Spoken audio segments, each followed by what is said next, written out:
Hey everyone, Spicy Toast Gaming here, and today we're taking a look at the new weekly adventures.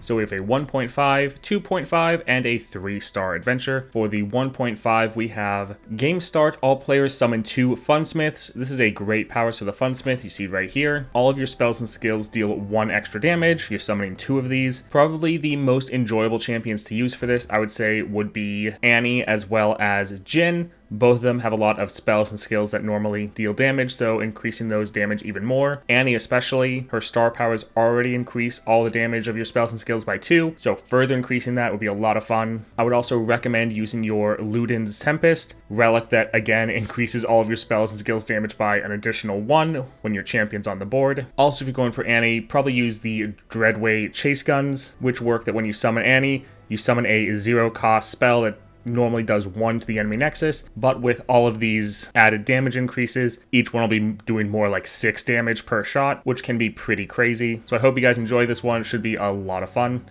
For the 2.5, we have Round End, grant all units 2 power, and then fan favorite, Round Start, give the foe's strongest unit 2 power and overwhelm this round. Now Empire Above All, unfortunately this doesn't work for Bard. It doesn't count towards his level up, which is a little bit disappointing, but you probably want to go for the decks where you're keeping the same units on the board and kind of going pretty wide with your board and they're just scaling up. So units like Garen, Kayn, Tahm Kench, those are some of the ones that would benefit the most from this. Also, you could go for some more early game champions that just go crazy wide with their board, such as Kindred, we can get like 6 units at the very start of the game, or Misfortune, where you're able to fill out your board quite quickly. That would also work decently well, although those units will normally die and have to get replaced, so not quite as good as some of those other ones we mentioned earlier, but should still work fine. For the fan favorite, if you wanted to go for a control deck like Ashe or Yasuo, you should easily counter the fan favorite since their strongest unit is getting that extra power and overwhelm, but then it's also getting frostbitten and stunned if you're playing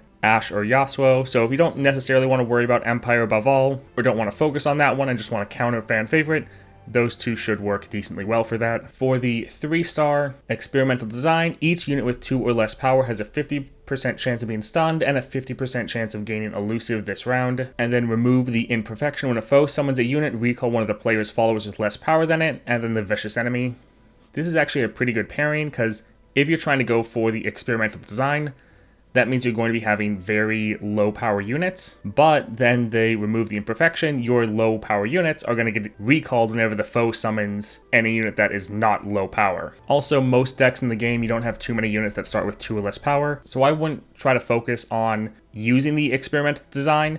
I would just focus on countering it. So either go for a deck that already has elusives in there that'll be able to block theirs, or maybe use the Shade Leaf to give your own units elusive, or use the relic that gives you like 3 health and the ability to block elusives. Any of those should be a good counter for the experimental design. And then for remove the imperfection, just try to have as many high power units as possible, or buff up your units so that they're no longer easily recalled. Normally, if you have units that are 5 or higher power, they're not going to be getting recalled very often. Using Corrupted Star Fragment also wouldn't be a bad idea to be able to buff up your champion and potentially grant them elusive. So some decks like Bard, you're going to have some lower elusive units that you then could consume to be able to block the elusives yourself. Also note that remove the imperfection. This is only going to target your followers. So if you have a low power champion like Annie, you don't have to worry about her getting recalled. This will only affect the followers. Pretty strong combo here. I like that these two really play into each other. Just make sure you have a plan going into this using any of the methods we mentioned earlier, and you should be fine. Not necessarily champion specific, as you can counter this more with just relics. Comment down below though what you're using for all of these different weeklies, or if you have different weeklies. If there's any crazy combos you found out that I didn't think of or didn't mention here, definitely comment down below, help your other players out. And if you're enjoying all this Path of Champions content, definitely like and subscribe. And I hope you have a great day